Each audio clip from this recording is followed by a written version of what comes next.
What is a man? What is a woman? Journey of a pregnant man. Do you see yourself as a traditional family? We do. We are man, woman, and child. It's ironic that we are so different, but yet we're just a family, just the same as anyone else.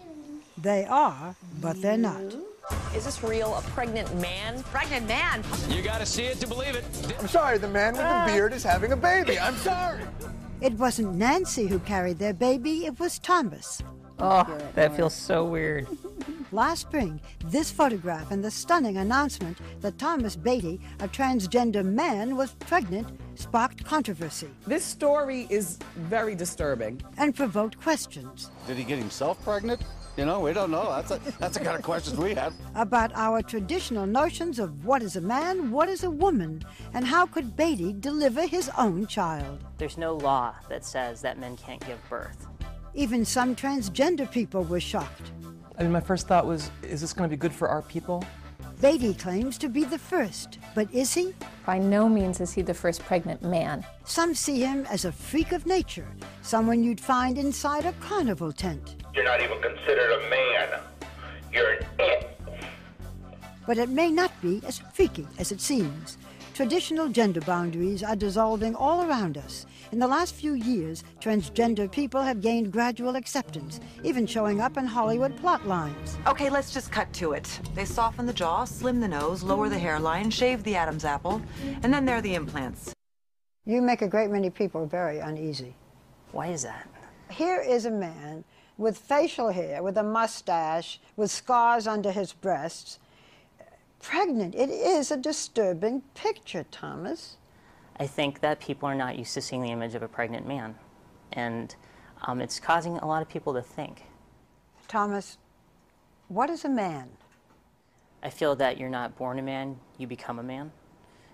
However, I also do feel that I was born biologically male up in my brain. So it's what's in my head? Yes. When I wake up in the morning, I feel like a man. You know, Thomas, that there are people who say that just because you've taken testosterone, cut your hair short, had your breasts removed, that doesn't make you a man. You have a woman's reproductive organs. Therefore, they say, you are a woman. I used my female reproductive organs to become a father. Aren't you trying to have it both ways? Well, first of all, what would be wrong with that? I'm not trying to change people's minds. I'm just asking them to open them. To legally change genders is a long and complicated process. No federal law applies, and state requirements vary. In Hawaii, with a letter from a doctor certifying Beatty's psychological testing and irreversible surgery, he was legally allowed to change his birth certificate from female to male, and his name from Tracy to Thomas. I am legally male on my birth certificate, social security card, index passport, marriage license, all the way down to my bracelet at the hospital while I was giving birth that says I was male. Now people ask the big question. If you wanted to be a man, why didn't you have your female reproductive organs removed? I don't feel like removing your sexual reproductive organs will make you any more of a man or any less of a woman, and vice versa. I just don't see it that way. Dr. Oz Show. What if your son told you he was meant to be a she? She always knew that she is a girl. Would you let your child become the opposite sex? Talk to me about why you decided to have a double mastectomy at age 14. Inside the lives of transgender kids. This show is going to be controversial for a lot of people, challenging your beliefs about what it means to be male or female. The word you'll hear today is transgender. Transgender. It describes people whose sex on the outside doesn't match who they are on the inside. Now imagine your child is transgender. What would you do?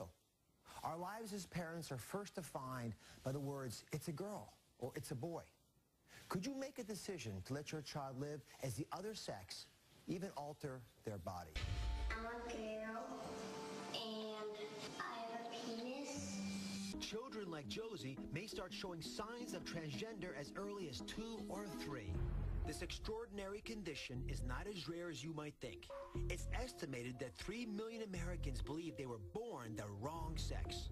Transgender shakes up all of our ideas about what makes us male or female. Does gender come from our anatomy or from our thoughts and feelings? While science looks for answers, what are parents of transgender children to do? More and more parents, like Josie's, are allowing their children to live as the opposite sex. In some cases, they're going as far as providing hormone blockers to prevent the onset of puberty, to buy their children more time to figure out the next step. How are you, Josie? Good. She has a lot of spark to her, I gotta say. She does indeed. Do you remember when your parents thought you were a boy? A little bit. Talk to me about that a little bit.